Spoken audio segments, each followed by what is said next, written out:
트랩이다 페일이다라는 개념 자체도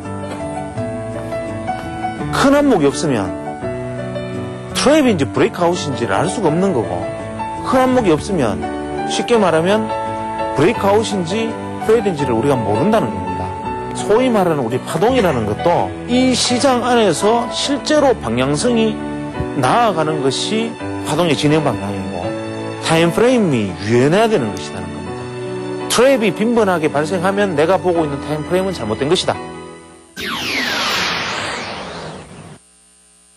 우리가 교조적으로 알고 있는 어떤 프로그램들은 시간의 유연성에 따라서 달라진다. 이것이 제가 드리고 싶은 이야기입니다. 우리가 제일 착각하고 있는 건 시간을 고정시켜 놓고 그 이외의 움직임, 소위 말하는 Y축의 움직임이 변한다라고 생각하지만 사실 기본적으로는 시간의 변화에 따라서 문제예요.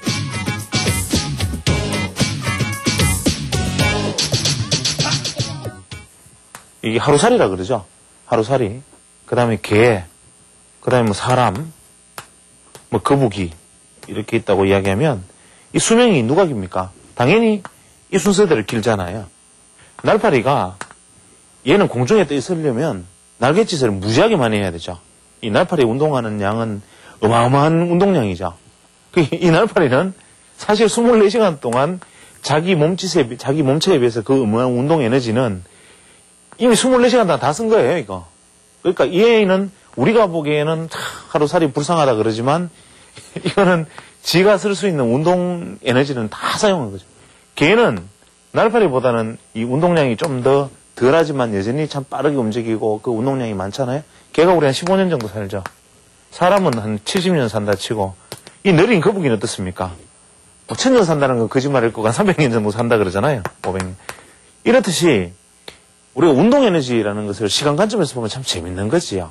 이게 뭐 단순하게 우리는 총량만 가지고 거북이는 오래 사는 동물이다 싶지만 내가 거북이처럼 살기 위해서 이렇게 느릿느릿 이렇게 이제 개는 이렇게 쓰면서 말을 이렇게 하면서 살면 과연 어떤 삶이 밀도 있는 삶인가라는 이 이야기를 드리는 이유가 바로 이제 우리가 시간에 대한 유연성을 갖자는 거죠.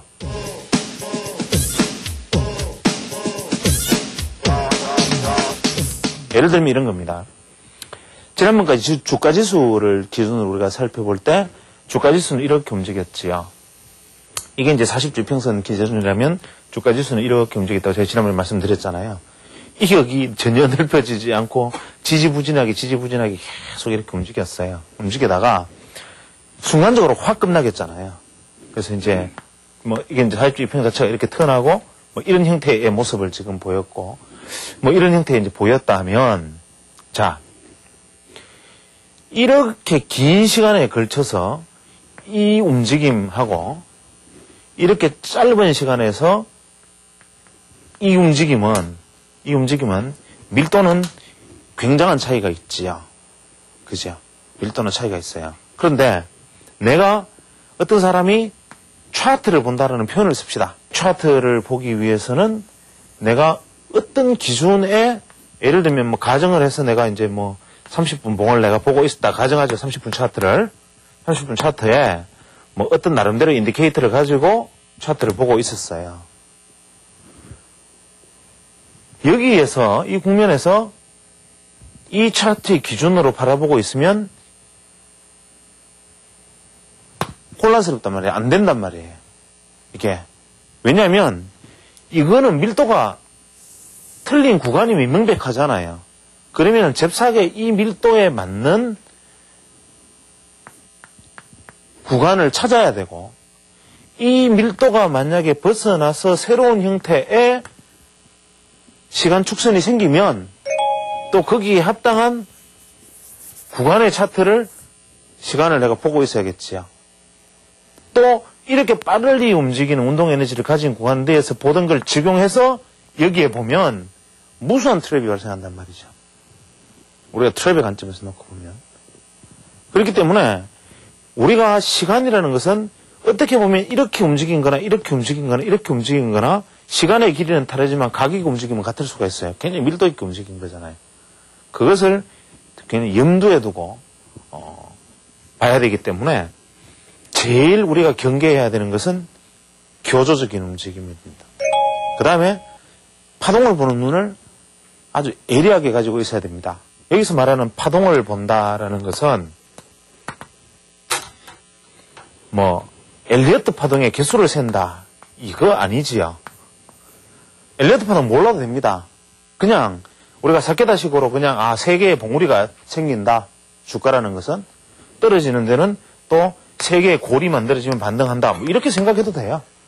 이게 뭐 다를 바도 없고 혹은 뭐 기자몰이처럼 그냥 이렇게 아홉 개 봉우리 개수를 세고 시세가 끝난다 이렇게 말할 수도 있고 혹은 다케사부르처럼 예를 들어서 1, 2, 3이 오르면 조정을 하는데 4개의 봉우리가 생기면 5, 6, 7가지 봉우리가 간다 뭐 이런 식의 뭐 봉우리를 세도 되고 그냥 이 사람과 말하는 것은 다 일일이 이 사람 이론은 이렇고 이 사람 이론은 이렇고 이 사람 이론은 이렇다 식으로 재라는 소리가 아니라 시세라는 것은 그 속성만 내가 이해하면 됩니다.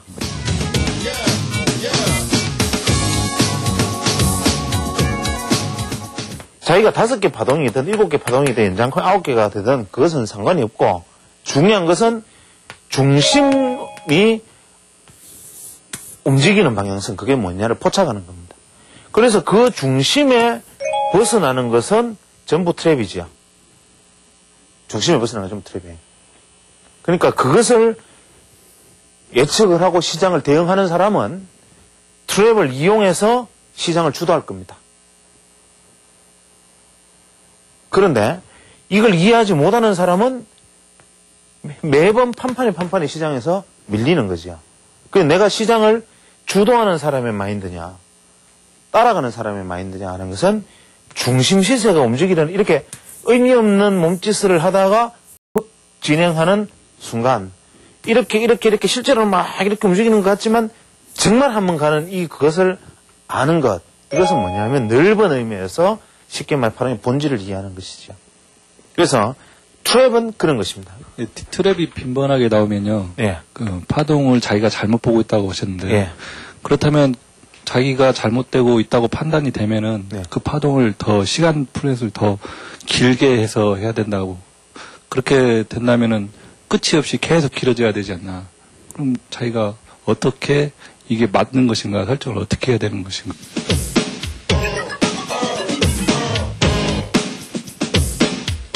지금 말씀의 요지는 이런 것으로 보입니다. 예를 들어서 밀렸어요. 그죠? 트랩에 당한 거지요. 또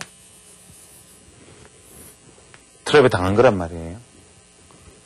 이번에는 또 트랩에 당했지요. 또 트랩에 당했지만 실제로는 시장 방향은 지금 이렇게 왔단 말이에요. 그게 무슨 얘기냐면 수평적으로만 자꾸 보면은 안 되고 시장 자체는 지금 방향성을 가지고 있는데 나는 계속 다를 수가 있단 말입니다.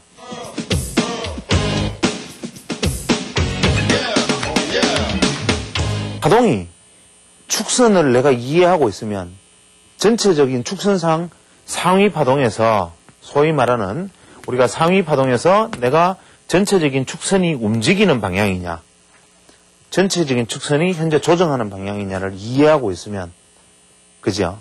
이해하고 있다면 주어지는 트랩들은 어떠한 것이든 간에 그 방향성은 움직여 있습니다. 그러면 이것을 말씀하시는데 내가 안 맞다고 해서 자꾸 넓히는 방향으로 가면 그냥 이렇게 움직인 것도 크게 보면 그냥 한 개의 안에 축선 안에 움직이고 있는 것에 지나지 이 말을 질문한 거잖아요. 이 추세의 방향성이 어떤 각도를 갖고 있는 상황을 가지고 이야기를 하는 거죠. 쉽게 말하면 방금은 이렇게 얘기했지만 또 어떤 경우에는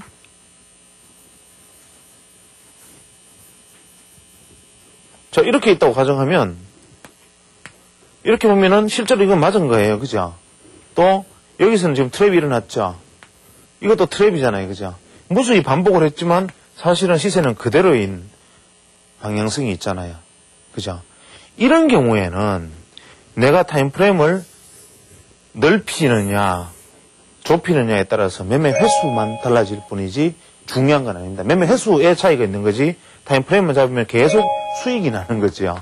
원래는. 그런데 타임프레임 좀 넓히면 이제 손실거래가 좀 줄어들고 손실거래 한두 번 해도 뭐 실제로는 이 안에서 수익이 계속 났을 테니까 괜찮단 말이에요. 근데 이 방향성이 이렇게 오는 방향 안에서는 이 방향의 추세를 이해하지 못하면 손실거래가 떠나가지고 실제로 엄청난 이런 상태의 트래블 손실거래가 아니라 추세 방향성 안에서 손실이 나버리는 거죠.